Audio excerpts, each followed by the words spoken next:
Le président Tebboune exclut la France de la liste des pays amis de l'Algérie. L'omission mérite d'être signalée tant elle confirme l'état des relations entre l'Algérie et la France, au plus mal depuis que Paris multiplie les faux pas et les actes inamicaux aux antipodes des discours lénifiants fourbes des dirigeants de ce pays. Le message du président de la République est on ne peut plus clair. L'Algérie a retrouvé aujourd'hui sa position, notamment auprès des grandes puissances et des pays amis, a-t-il affirmé en rappelant qu'elle entretenait de bonnes relations avec la Chine, la Turquie, la Russie, le Qatar, ainsi qu'avec des pays amis en Europe tels que l'Italie et le Portugal. Exile la France donc?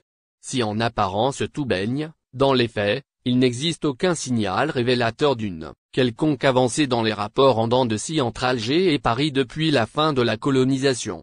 Un très vieux contentieux qui demeure en suspens tant la blessure de la guerre et des crimes contre l'humanité commis par ce pays donneur de leçons en matière de droits humains sont impossibles à cicatriser.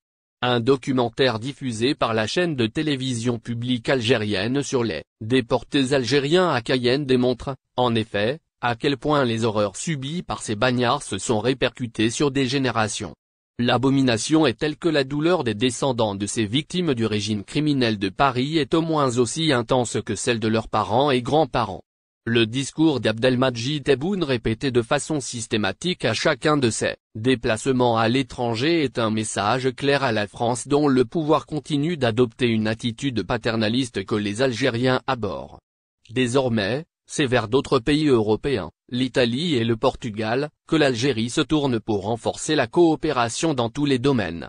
Si l'Algérie garde de bons rapports avec ses deux voisins du nord de la Méditerranée, elle ne prend pas moins un virage à l'est où elle compte intensifier ses relations avec les deux puissances que sont la Russie et la Chine, tout en se rapprochant davantage de l'Iran et du Qatar, Doha partageant avec Alger son rejet de la normalisation de certains États arabes avec Israël.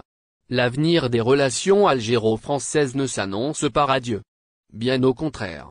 En dépit des quelques semblants d'éclaircies dont la longévité avait paru possible après les déclarations d'Emmanuel Macron à travers lesquelles il reconnaissait que la colonisation était un crime et assumait l'assassinat de militants de la cause algérienne par l'État français, et la restitution d'une infime partie des crânes de résistants algériens, sur le terrain, la mentalité du colonisateur a vite fait de reprendre le dessus, traduite par le dernier discours de la première ministre, Elisabeth Borne, devant les sénateurs, qui a mis l'emphase sur les exigences que son gouvernement rappelait à la partie algérienne dans ce qu'elle a qualifié de dialogue.